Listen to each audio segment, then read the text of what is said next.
So how do we incorporate someone's preferences from the form into creating our password? Like if someone wants a 12 long password with uppercase and special characters, they hit generate. How do we get this information inside of our views.py? Well, actually, all this information is already contained inside of this request variable here. So if you were wondering what the heck is that for, it's for situations just like this. We can use information from there to then make decisions, and in this case, create a really random password. So for example, let's say we just wanted to get the length of the password that they want, right? What we can do here is we can say request dot, and then we want to do an all caps get, and then we're going to say dot lowercase get, and then we're going to provide here the name of what we're looking for. So in this case, we're looking for the word length, which if we go back to our website, remember it says length is equal to 12. And if you're wondering, where does this name come from?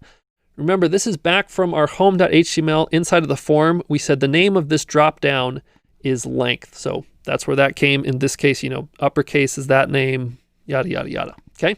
So this will go ahead and grab that particular piece of information.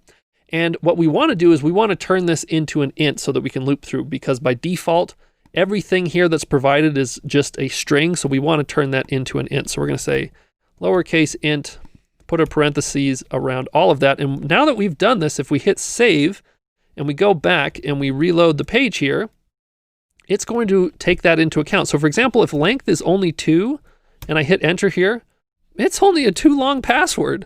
Look at that. But we can get really fun here. If I change this thing to like 200 and enter that, we get a 200 character long password. So this is what I said about, like, if you know how to edit these things inside of a URL, you can do some great things on people's websites. Now, people can do all sorts of things to lock that down. Like for instance, we could have a little if statement here that says, if this is too small or too big, go ahead and stop it. But I don't see any point there. The one thing that I would recommend doing here is when we do this get to grab things from the request, we can also say comma and provide a default value. So for example, if I put like the number 12 inside of here, if I go back to my website and reload, and let's say I didn't provide any parameters here, I just went to the name of the website /password, it would default to the number 12 there, which I think is pretty cool to have a default situation. Okay, so we've taken the length into account. Let's go ahead and go back to where we had some good parameters up here, okay? So we've got like the length 12. Let's talk about if we want to include uppercase letters. Well, first we have to determine if the user is looking for uppercase letters.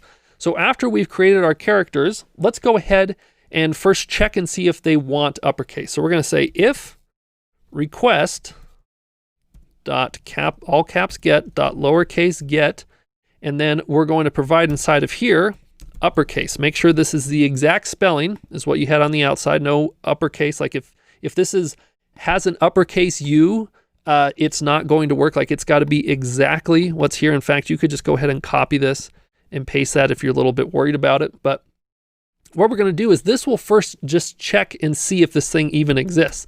So this will say if they do want uppercase letters, let's go ahead and add those uppercase characters into this list here. And the way to do that is we're going to say characters.extend. Okay. And we basically add a list that we want inside of there. So it's going to be just like this. We're going to create another list and extend that, except now we need the uppercase alphabet. A, B, C, D, E, F, G, H, I, J, K, L, M, N, O, P, Q, R, S, T, U, V, W, X, Y, Z. Oh, I thought I had a new record, but I kind of stumbled at the bottom there. Okay.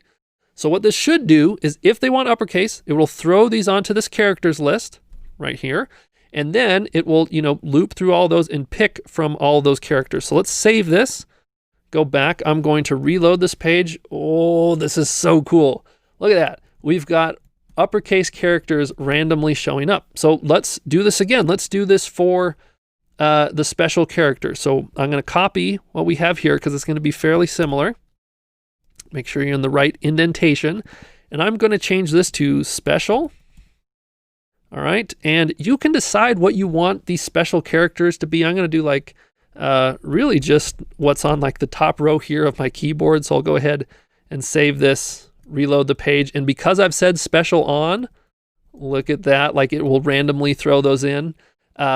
Next, let's go ahead and do this for numbers too. So I'm going to copy this and paste this in. I'm going to change this to number. Let me make sure what the exact name of that was. So we said the name numbers. Okay. So I'm going to go ahead and paste that in. See, I was going to do number without the S there, but instead of these random characters, I'm going to do 0, 1, 2, 3, 4, 5, 8, 9. Okay. Save that. And now if we go ahead and reload this, there's no numbers. But the reason is because we didn't say that we wanted them. Let's go back to the home page of the website.